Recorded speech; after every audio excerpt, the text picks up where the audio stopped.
Dito mga boss, nagkasugapaan yung dalawang Vatikano nga magdidebate. Dito man natin mapatutunayan kung sino yung nagsabi sa kanila ng katotohanan.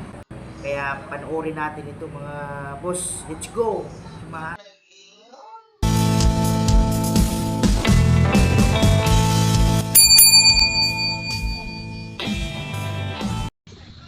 Kinsa koy nag-ingon nga ang RCC tinukod ni Kristo?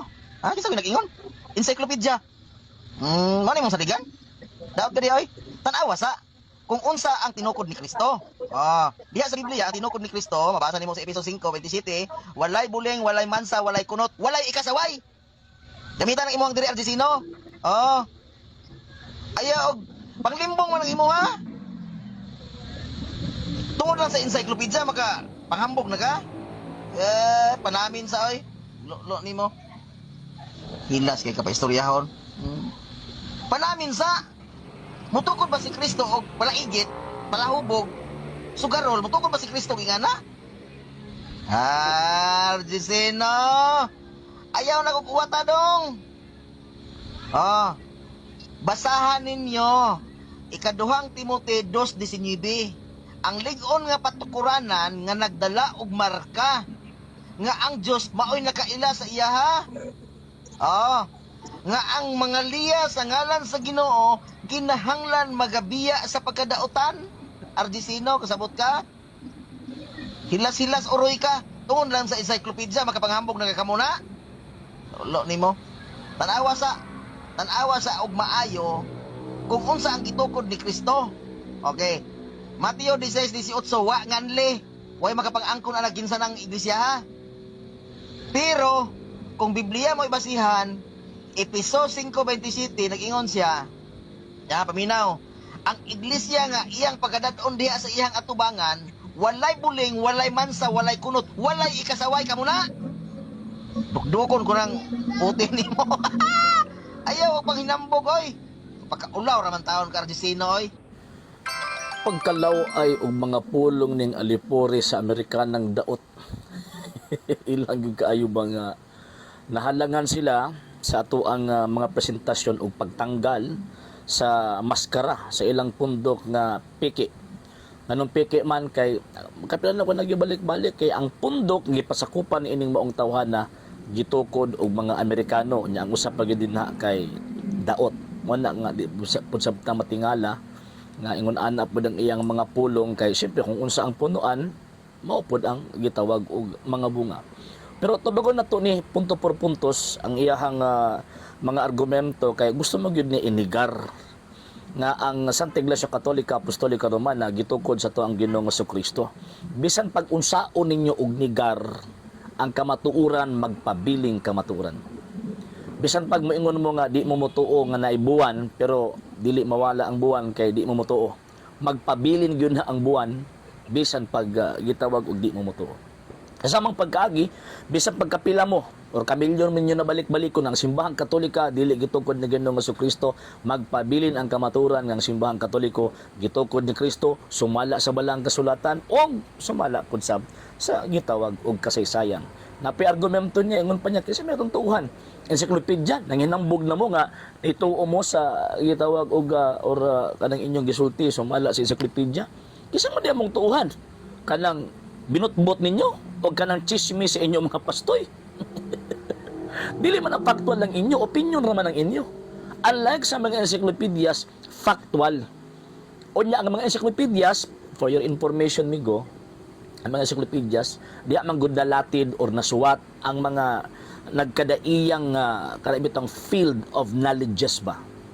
Apil din na ang religion. Mo bitaw nga nagbasa mi diha ngano man kay naapil man ang issue or content concerning religion. O nya dili man na mapublish bigo. Kanang mao mga libroha og parihan ninyong pangunahuna ang naghatag og content o naghatag og information. Ay kanang inyong pangunahuna wala man ay basis, wala man ay basihan. Pero kanang mga eksperto sa kasaysayan nga nagsubmit sa mong information sa maong mga encyclopedia companies na ana sila yung mga basis historical and syempre sa kunang giingon factual. So mas tuuhan nato ang tawag ining mga eksperto ba kumbaga kontra ninyo nga puro ra mo opinion Mo bitaw nga bisan gani kamo mismo mo nagkasinabot ana pagubad-hubad ninyo sa bala ang kasulatan. Di ba?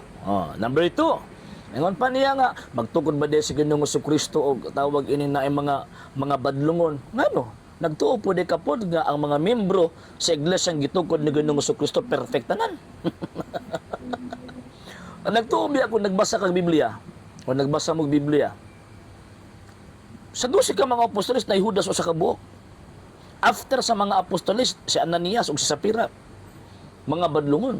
O even ang gikutlo ni mong sitas Efeso Kapitulo 5, kung imo nang iatras sa tawag ining versikulo 4, 4 hangtod sa gitawag og 6, na ipahimangno San Pablo. Nga naman kay bisan ang naa sa sulod sa iglesyang gitukod ni Kristo, naapay mga tao nga naay kahuyang. Buti pasabot na sila yung mga weaknesses o apil din ha kanang mga batasan nga di mao o kanang mga bisyo nga dili mao. Di wala nakasunod sa kabubuton sa Ginoong Dios. Ang point din na kana magong Efeso Kapitulo 5 versikulo 27 wa mo nag-refer sa mga membro. Nag-refer man gud na sa iglesyang gitukod ni Kristo nga putli way ikasaway nga naman si Kristo man ang founder. Mo man ay punto. Mabit na kung i-apto sa 23, kasi Kristo ang ulo, ang iglesia mo iiyang lawas. O niya 1:28 sa Colossus, ingon pa ni San Pablo, kasi Kristo mismo ang nagahatag og kinabuhi sa iyang lawas. O niya kabalo si Kristo nga naa siya mga membrong badlungon. Nagka mo, tarong ni mo tanan. Ginoo kay ninyo pagaba. Na ako'y kaila nga sa Badia.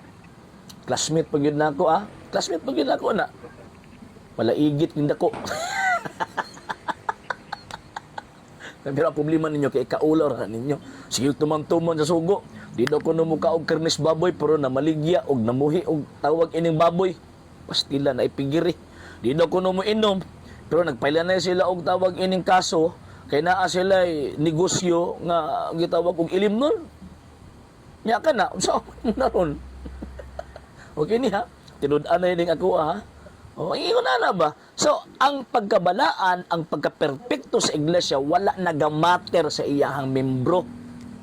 Kung dili, ang pagkabalaan o pagkaperpekto sa iglesia, nagamater na ang Ginoong Jesucristo. Mo abito nga na ay membro nga mga makasasala, kay kung kining moong gitawag og iglesia, dili gani na perfect, dili gani na balaan, kanang mga membro ana, way pagkabalaan na. Buti pasabot di na makaangkon sa pagkabalaan kun grasya nga gihatag ni Ginoong Jesucristo. Kamo nagpatik-atik man mo nga nagpatik-atik man mo nga tinuod mo nga gitukod ni Ginoong Jesucristo. Unya pagkahuman kisa man pinagsulti ninyo ana nga tinuod mo gitukod ni Kristo. Samandamgo. Sunod mo anang inyohang tawag ining founder nga nadaot ang una-una, bisag kung sandali panulti. Ay, nalang. Ay, nalang. 2 Timothy chapter 2 verse 19. Ano pa niya? Tumasa ako ng gingon sa 19. 2:19 sa 1 Timoteo kining gingon niya. Basahon na to. Mas maya magud nang ato ang tawag ining basahon kay 19. Yun din apan ang ligon nga sukaran nga gipahimutang sa Dios dili gayud matarog og kining mga pulongan ni sulat diha niini nakaila ang Ginoo sa mga iya ug ang tanan nga nagsangpit sa ngalan sa Ginoo kinahanglan dili magbuhat og daotan tinuod ni moabito nga giawhag ni San Pablo nga naa sulod sa iglesia nga ayaw mo pagbuhat og daotan ngano man kay kabalo siya nga naay mga membro sa iglesia kaniadto nga nagbuhat og daotan. Dapat ang mga pari until now, ang mga obispo nagatudlo gihapon ayaw pagbuhat ana. Ngano man kay ang pagbuhat og daotan ug ang pagbuhat og maayo choice na sa tao ug di na tudlo sa Iglesia Katolika Apostolika Romana. Ang pagbuhat og daotan di ba? Pero San Pablo mismo kanang nga lig-on ang patukuran reforman na didto sa mga apostol. Efeso Kapitulo 2 versikulo 20. Unya kanang maong mga apostol ug ang ilahang mga disipulo sumapan ni Kristo ako magauban kaninyo kanunay hangtod sa katapusan sa kalibutan. Yasa man aron. Kamo na. Sulpot lang man mo.